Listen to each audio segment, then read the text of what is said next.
If you've been wanting to vlog but feel overwhelmed, this video is for you.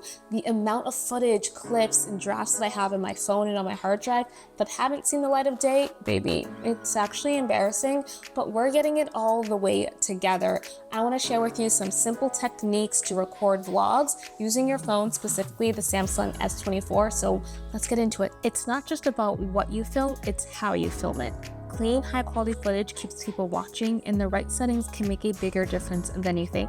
So before we even hit record, let's talk about frame rates and resolution, because getting this right is the easiest way to make your vlogs look instantly better. Frame rate and resolution, what you actually need to know for high-quality footage. So think of frame rate as how motion looks. 24 frames per second and 30 frames per second are great for everyday vlogging. It's natural, think cinematic. 60 frames per second is great for movement, think walking, hand gestures, and transitions. 120 frames per second and up, that's going to be used for slow motion. Be intentional with this and don't overdo it. Now with resolution, this is how sharp your footage is. 1080p or full HD looks great and is awesome for saving storage, and it's faster to edit. 4K or Ultra HD is crisp and sharper. It's best for high quality content. It definitely takes up a lot more storage. And 8K is overkill for most vlogs, so I wouldn't even bother. If you want the best balance between quality and storage and editing time,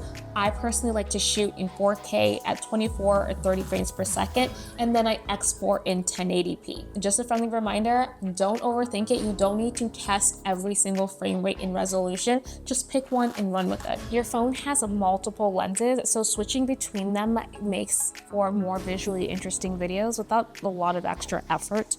On the Samsung S24, you have the ultra wide in 0.6, and on the iPhone, it'll be in 0.5. That's great for establishing shots, maybe some movement walking into a room. Then there's the standard 1x lens, and that's good for B-roll, talking head, your everyday kind of shots. And then there's the telephoto lenses where you can zoom in for more detail. Don't overthink this, mix and match, but baby, just keep it simple. If you need to, just use the standard or use the ultra wide. One feature I really love that elevates videos is cinematic mode on your iPhone or portrait video mode in your Samsung S24. Cinematic mode blurs the background for that fancy camera look, but it's not perfect. I wouldn't use it when there's movement. Maybe use it for when you're talking to the camera, when you're doing your get ready with me, or maybe when you're recording yourself making coffee, things that have very minimal movement. Unlike the iPhone, the Samsung S24 doesn't allow you to edit any of the focal points after recording, so make sure you tap to focus when using portrait video mode. If you are using cinematic mode on your iPhone, you have the ability to edit it afterwards, which is such a game changer, and honestly makes cinematic mode on iPhone superior compared to the Samsung S24 portrait video mode. No, I'm the girl with all the tripods. This is one of my favorites. I bought it on TikTok Shop. You can also get it on Amazon, and I've linked all of my products down below. Let me know if you have any specific questions, but one of the reasons why I love this is because, one, it's affordable, but it's so sturdy, and the axis tilt on this is so smooth. It's not in steps, so it makes it super easy to get all of those fun, cool angles. I also took off the phone holder because I bought this Movo phone holder separately. I find that it's a lot easier. This is one of my favorite phone holders, hands down. I haven't found a better one. One of the reasons why I like this phone holder is because it comes with two cold shoe mounts, as well as these points right here to be able to screw in additional attachment. Last year, I became a gimbal girly, and I absolutely love it. A gimbal helps make movement look less shaky, and this one is specifically great for shooting by yourself but still feeling like you've got a film crew with you. Without a gimbal, I was constantly adjusting angles, fixing shaky footage, and spending way too much time in editing instead of actually creating. Now the tracking features do the work for me. I can move freely and the camera follows smoothly. No extra hands needed, just clean, effortless shots. I bought this off TikTok Shop, and baby, it is one of my go-to tools. This cute little number is a manual dolly, and she's great for B-roll shots. Now with this, you'll want an extra set of hands. Attach a phone mount and glide the dolly smoothly for cinematic shots. They do make motorized ones too, so you don't need another person, but this is an affordable option.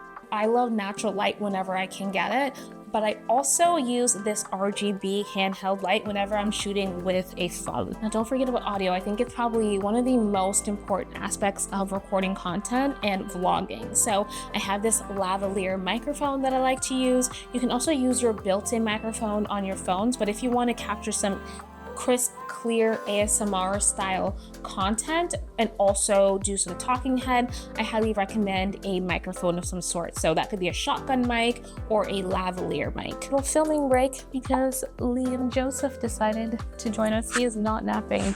Let's bring your son to work day. Now, if you feel like your vlogs are boring, try mixing up the shots. This will make your vlogs feel more cinematic and more polished without doing a lot of work. Here are 4 basic shots that I like to incorporate. So the first one is the establishing shot. What this does, it sets the scene and it provides the viewer with some context. Use this at the start of a new scene or a location change. And don't forget about your B-roll shots. This provides more details and can be used for filler shots and covers transitions. Then we have the wide shot. Show yourself in the space. It gives the viewer perspective and also immerses them into the vlog. Wide shots have taken over vlogging. Some TikTok bloggers only use them, and honestly, I get why. They make your vlogs feel effortless and polished, adding depth and making your framing look intentional. And note, you don't need special gear to get a wide shot. Just step back or adjust your framing.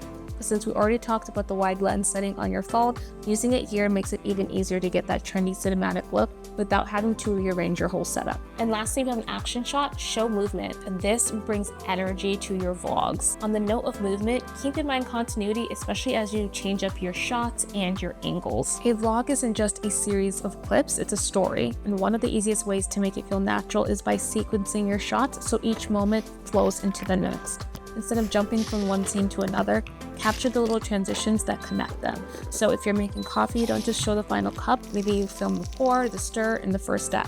These details might seem small, but they make a big difference in how your vlogs feel, keeping your audience engaged without them even realizing why. Now, if you get stuck, just ask yourself, what would make this video feel more engaging? What would make you want to keep watching? So instead of filming everything the same exact way, just play around with angles and perspectives. Move your camera along with you as you're doing different actions. Vlogging should feel natural, so capture real moments and ditch the excuses and minimize friction. So use your phone, use whatever gear that you currently have, and remember that capturing content is just the first part. We also need to edit the content, which will be the topic of our next video.